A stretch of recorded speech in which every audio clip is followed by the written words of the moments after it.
SHG महिला मानक द्वारा जिया खत प्रस्तुति रोजगार एक संभावनामय पंथा हो पारि। आजिकालीर महिला समूह ओडिशार ग्रामांचल मध्य एक विप्लवी परिवर्तन प्रतीक भाव निजक प्रतिष्ठा कले। महिला माने केवल आर्थिक स्वाधीनतार सीमित न रही बरं कृषि परिवेश सुरक्षा और स्थायी विकास मध्य गुरुत्वपूर्ण भूमिका नहीं पारुछंती।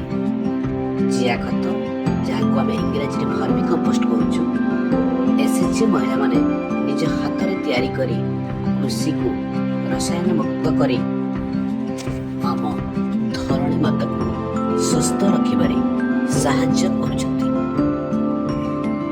आसंतु जानी रखिबा जिया खतर प्रस्तुति प्रणाली केमती करा। खतरे साधारणतः 1.68% जबक्षारजान, 0.23% फस्फरस, 1.26% पोटास, 112 ppm दस्ता, 48 ppm तंबा, 397 ppm मैंगानीज और 3323 ppm लौह अंश रही है। जिया खत प्रस्तुत करने पाई आंशिक छाई पाउथिबा और अधिक आर्द्रता थिबा ठंडा परिवेश मध्यरे एक उच्च चट्टाण मनोनीत करंती। से चट्टाण उपरे जैविक वर्ज्य वस्तु यथा घास, अदरकारी पनीपरिबा अथवा अन्यान्य जैविक वस्तु सह गोबर मिसई रखंती। एही सब 15 रु 20 दिन मध्यरे सढ़ी जिबा परे एथिरे 500 टी जिया छाड़ी दियंतु। ता उपरे अखा किंबा किछि अलिया घोड़ेई देई समय समय रे पानी सिंचन करंतु। एहा द्वारा तापमात्रा कम रहे एवं जलीय आर्द्रता जोगु जिया माने सक्रिय रहंती। जलवायु तथा जैविक वर्ज्य वस्तु को निर्भर करी प्राय 75 रु 90 दिन मध्यरे जिया खत प्रस्तुत हो जाए।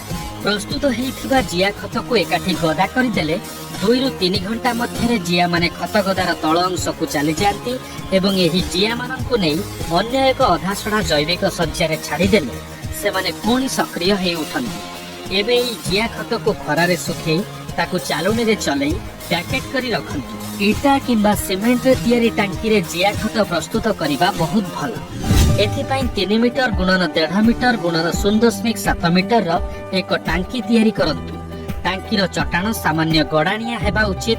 टांकीर कांथ 15 इंच ओसार हेबा सह उभय पार्श्व पलस्तर हेबा उचित। एही कांथर ऊपर भागरे 2 इंच ओसारर पानी भर्ती नाळ रहिबा द्वारा पिंपुडीर प्रवेश को प्रतिरोध करा जाई पारिबो। खरा वर्षारू रक्षा करिबा पई उक्त टांकीर ऊपर छाउनी हेबा उचित। एबे ई टांकी रे जैविक वर्ज्य वस्तु गोबर मिसई 15 रु 20 दिन पर्यंत सढ़ीबा को दियंतु। सेथिरे 500 रु 1000 टी जिया छाड़ी जिया खत प्रस्तुत करंतु। एबे लक्ष्य करा जाउछि केही केही कृषि उद्योगी एई जिया खत प्रस्तुत करी ताको विक्रय करी लाभवान होई पारुछंती। माने आपनकर माने ग्रुप ना गाडा आपण माने समस्त लुडंगार समस्त घरे टाकी उडे अछि जिया खत लागि समस्त तयारी करि जा। केते वर्ष ला स्टार्ट करलो? 3 वर्ष हेगला। आ ई वर्ष बेसी के कर जटिके नै तो खत भी वाली किछ असुविधा होतला ई वर्ष हम जंगल में के बिकु जे समस्त जानि जाओ तो ग्रुप तरह निया होचे तो आर वर्ष आउर अधिका करबा कि कम करबा समस्त आउर टिके बेसी करबा ता संगे से तुम समस्त ग्रुप को कहबो जे समस्त एंदे खत टाकी करी बिकी बार असुविधा नहीं हो जे कहबा।